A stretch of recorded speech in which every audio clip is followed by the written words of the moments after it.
I found out there's a Christmas party coming up at work and that there's going to be a white elephant gift exchange. Well, I'm always up for a good present swap, so I wanted to get a really good gift because I know that everyone else will be doing the same thing.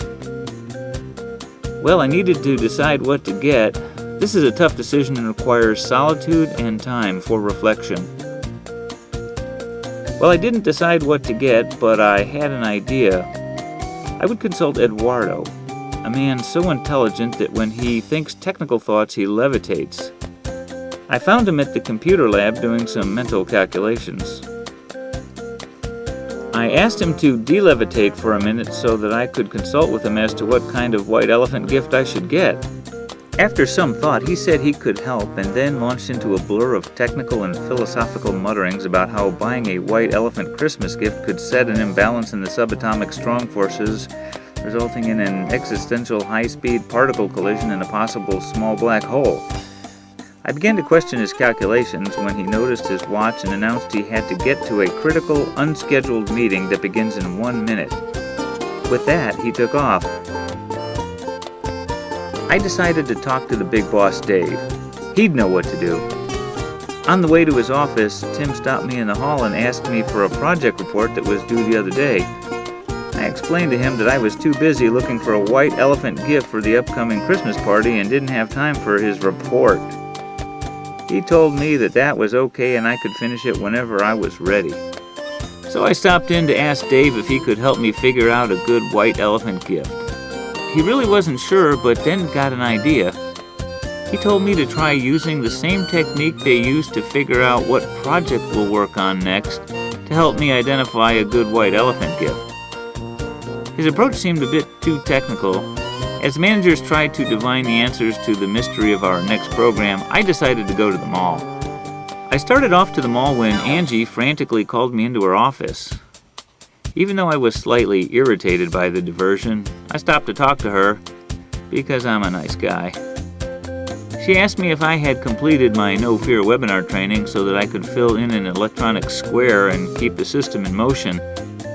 I explained to her that the webinar would have to wait until I got my white elephant gift. She said that would be no problem and feel free to hold up the system as long as I needed to. With Angie's encouragement, I staggered off to my car to go to the mall. This was the solution. I could feel it. Well, on my way there, someone cut me off in traffic.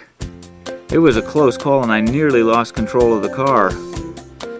They didn't really mean to cut me off, I'm sure, and were probably preoccupied thinking about white elephant gifts that they needed to get. So I waved to them.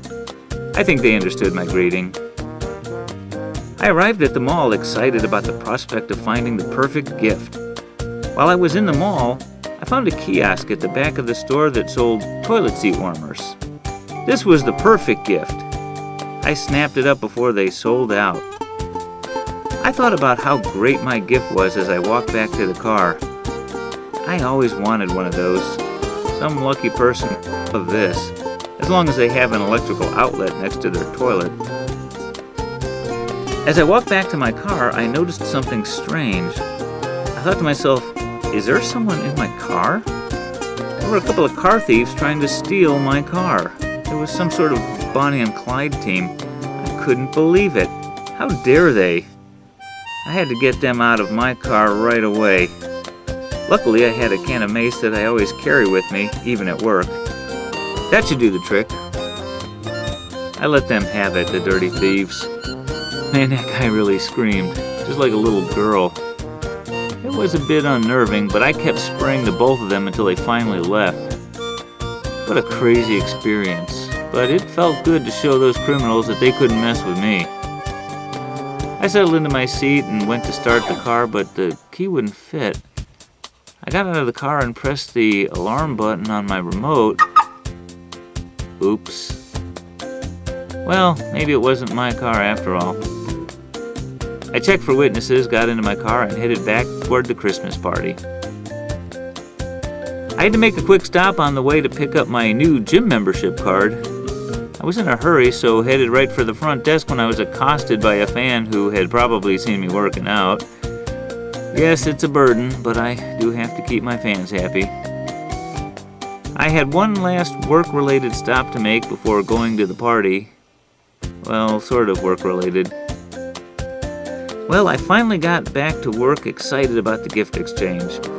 I walked into the conference room where we have the party. What the heck? Then I remembered the party is next week. Oh well, maybe I'll just keep the toilet seat warmer. That'll give me a week to figure out something else.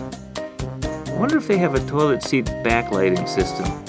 That would be great. Then you could go to the bathroom in the middle of the night without having to turn on any lights. I need to go back to the mall and see if I can find that. That's really the perfect gift. This is going to be awesome.